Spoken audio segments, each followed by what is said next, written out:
Okay hello नमस्ते सम्पूर्ण YouTube फ्यामिलीलाई स्वागत छ हाम्रो युट्युब च्यानलमा। सो आज चाहिँ हामी कुनै पनि अब टाइमलाइनमा तपाईहरुको भिडियोहरु अड्किरहेछ हैन, त्यसलाई चाहिँ अब के भन्ने हो प्रोक्सी बनाइन्छ नि प्रिमियर प्रोहरुमा।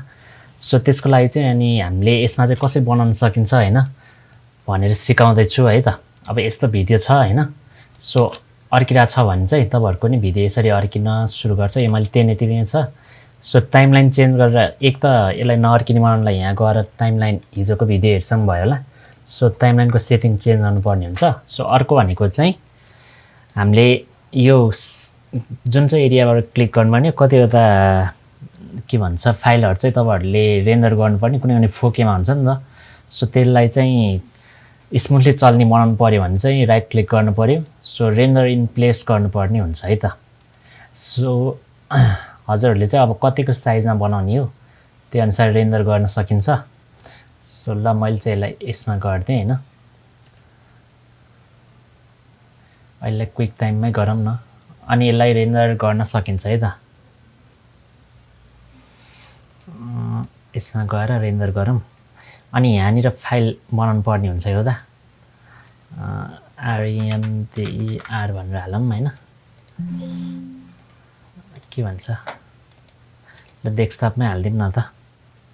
अब यहाँ रेन्डर हुन टाइम लाग्छ हल्का। सो हजुरहरुले चाहिँ यसरी रेन्डर गर्नु होला। अनि एक्सपोर्ट गर्ने बेला चाहिँ फेरि यो रेन्डर फाइल चाहिँ लो क्वालिटीको हुन्छ नि त। सो एक्सपोर्ट गर्ने बेला चाहिँ त्यसलाई हटाउनु पर्ने हुन्छ है त। त्यो पनि कसरी गर्ने भनेर म सिकाउँछु। सो फर्स्टमा चाहिँ यसलाई रेन्डर गरी हेरौँ अनि यो एरियामा आएर रेन्डर भएर बस्छ हैन। लो रेजुलेसनमा चाहिँ रेन्डर हुन्छ यिनीहरु चाहिँ। सो अहिलेलाई चाहिँ पक्नुस् है त।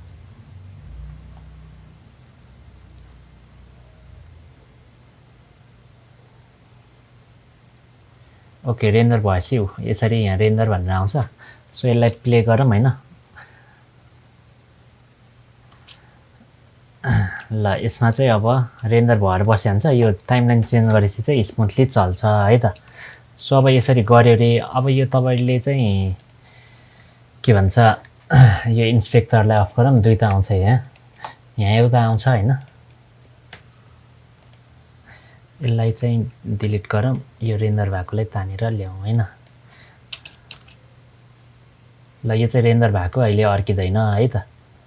यसरी स्मुथली रेन्डर भएको बस्छ हैन। सो इन्स्पेक्टर अन गर्यो भने चाहिँ यहाँको चलेको हेर्न पाइयो। इन्स्पेक्टर अफ गर्यो भने चाहिँ यसमै देखाउँछ, यसमा छुट्टै देखाउँदैन है त। सरी इन्स्पेक्टरलाई अफ गरौँ। अब यो बनाइसकियो रे हैन।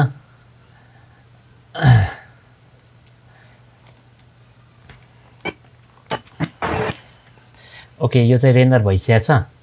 सो अनि रेन्डर भइसकेको वालालाई चाहिँ अनि यहाँनिर गएर तपाईहरुले अब एक्सपोर्ट गर्नु पर्यो रे। त्यो टाइममा चाहिँ यहाँ जाने अनि यहाँ डिकम्पोज टु ओरिजिनल भनेर यसरी गर्ने अनि ओरिजिनलमा आउँछ है त। यो यहाँ अघि रेन्डर भनेर आइरहन्थ्यो नि, अहिले चाहिँ रेन्डर इन प्लेस गरी हेरौँ डेस्कटपमा। फेरि एकचोटि हेर्नु होला, यहाँनिर हेर्नु होला है त MP4 मा।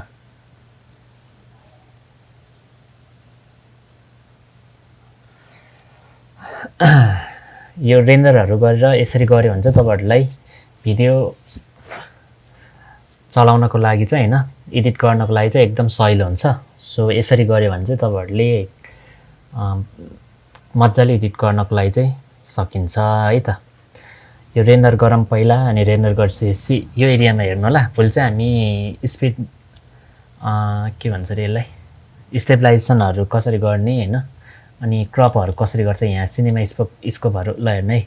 यहाँनिर MP4 पछाडी केही पनि थिएन, अहिले रेन्डर भयो। सो हामीले यो रेन्डर भएकोलाई चाहिँ रेन्डर भएर भयो। अब यसमा चाहिँ हामीले अब एडिट गर्ने बेला यो यही फाइलमा एडिट गर्ने। एडिट गरिसकेपछि हामीले डिकम्पोज टु ओरिजिनल गरेपछि यहाँनिर MP4 मात्रै आउँछ, रेन्डर हट्छ है त। ओके यसरी रेन्डर हट्यो हैन। यसरी चाहिँ हजुरले रेन्डर गरेर भिडियोलाई मज्जाले उस गर्न सक्नुहुन्छ। यो चाहिँ अब एडिट नभएको भयो हैन। सो एडिट गरिसकेपछि चाहिँ राम्रो बनाउन सकिन्छ है त।